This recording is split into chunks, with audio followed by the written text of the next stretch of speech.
Alumni Board, President of this college, President Bergman, I've seen all your films. I really like them. Some of was brilliant use of shadow and camera. No wonder you had this job now. This is an honor that I never expected.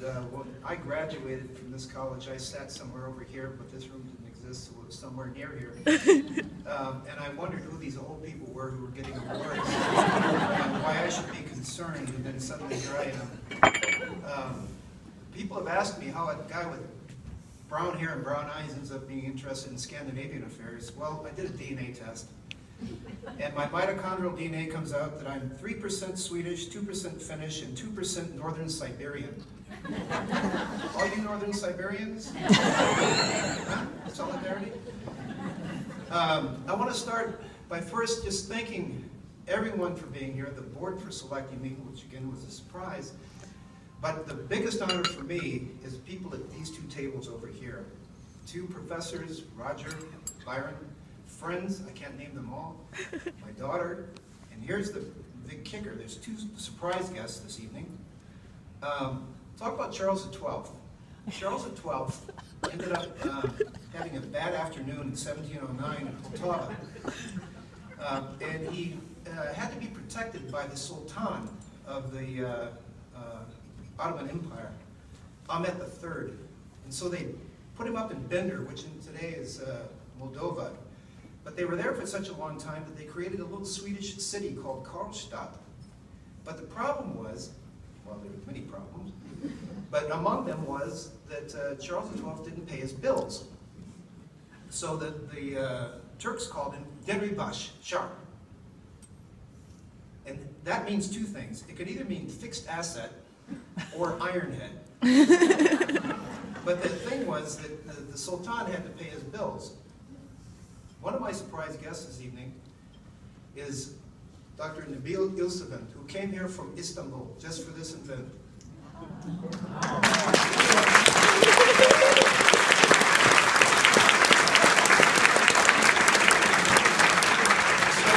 In honor of a representative of the Ottoman Empire, we're going to retire to a bar and stick you with the bill.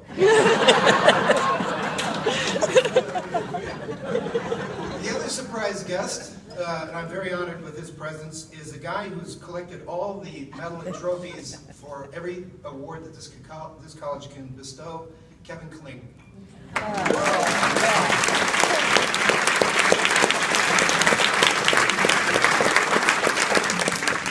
I could go on the rest of the night about Kevin, but I'll just say one thing. When we were in the same class, I could not think of a more inspirational person to watch on stage than that man, particularly in the Shakespeare business. It was extraordinary, and I really enjoyed it and took inspiration from it, although I didn't become an actor.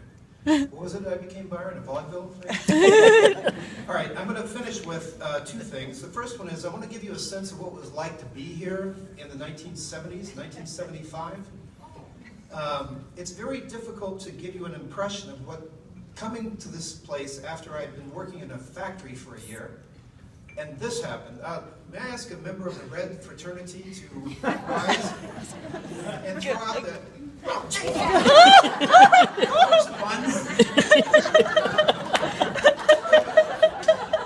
Kevin reminded me this afternoon that I had written a piece for the Gustavian called Bun Control.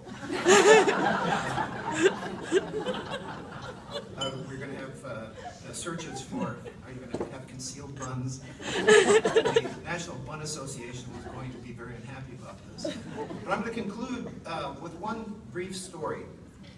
Is that all right, Kevin? Copyright thing? I can tell you a story about how coming to Gustavus changed my life. And I didn't become a vaudeville guy because of this. I worked in a factory after high school for a while. I did other things, cleaned toilets and carried bricks and all kind of stuff. And I noticed that the people who had the good jobs had sit-down jobs. I was a guy who walked around. I had to carry stuff. And I'd go see a guy, he'd be sitting there. And I said, I want one of those sit-down jobs. And someone said, well, you have to go to college. All right, that's good. I'm going to go to college and get a sit-down job. And I'll have other people walking around. I'll tell them what to do. So I came here, and I was interviewed by a fellow by the name of Dean Wallen, and I thought he was the dean. He must think I'm very important to come here, and the dean is in. And anyway, I ended up here. And the tuition wasn't much. You could pay for a Gustavus tuition by working a summer job, which I did driving Ford trucks. Right? So I came here, and they said, "Well, how are you going to finance this?" I got up a checkbook, and I said, "I'm going to pay for it." I said, "Really?" "You're accepted."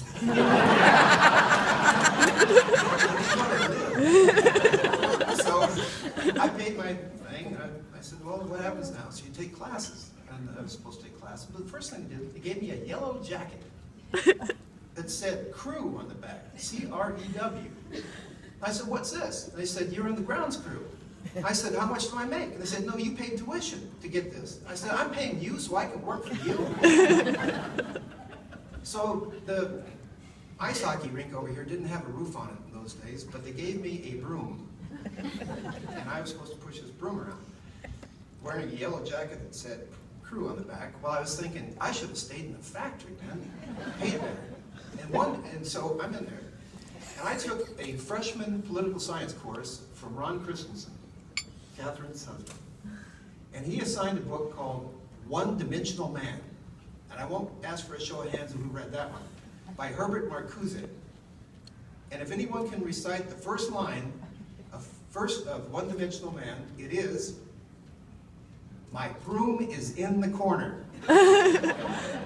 It's an ontological thing about how you can prove that a broom is in the corner. So this, for me, wasn't theoretical. Right? I knew where mine was. They gave it to me in a yellow jacket. So I was trying to tell Professor Christensen this. This my broom's over there. And he said, no, this is... So one day I'm in there pushing the broom around, and who appears? But Professor Christensen, who I thought had some kind of interest in my broom. But instead he had a bunch of papers like this. He came and he's looking around. And he had just come from where the football stadium had been expanded, right? They built new stadium seats. And each of these things that were mimeographed said, one seat in this stadium could have paid for a political science text. Mimeographed. He came and he handed it to me. And I said, I'm radicalized. Power to the people, you know? Football stadium, text, people giving me things in a, hockey rink. I said, this is a protest movement. And he said, what are you doing here? And I turned around and I said, Drew, I work here. He says, why are you working here? I said, well, they told me to. They gave me a broom. I said, just like in that book you guys have. And he said, you shouldn't be here. I said, I paid tuition. What are you talking about? He says, I'll tell you what. You want to be an assistant in the political science department? And I was thinking, I'm not really sure what that is. But I said, what happens? He said, you come in and help us. I said, I'll help you. Okay. So he says, I'll talk to the dean. I said, well, I know him. I'm trying to be at this school. So a couple of days later, my work-study job ends up, and I'm assistant in the political science department. And I come in thinking, well, what do I do? And off the corner, there's a little room. It has a mimeograph machine and a chair. I got my first sit-down job in a little room with a mimeograph machine that if you close the door and made enough of those things, you'd be playing In-A-Gadda-Da-Vida and looking at your hand like that. So, hey Kevin, I only do one show a night.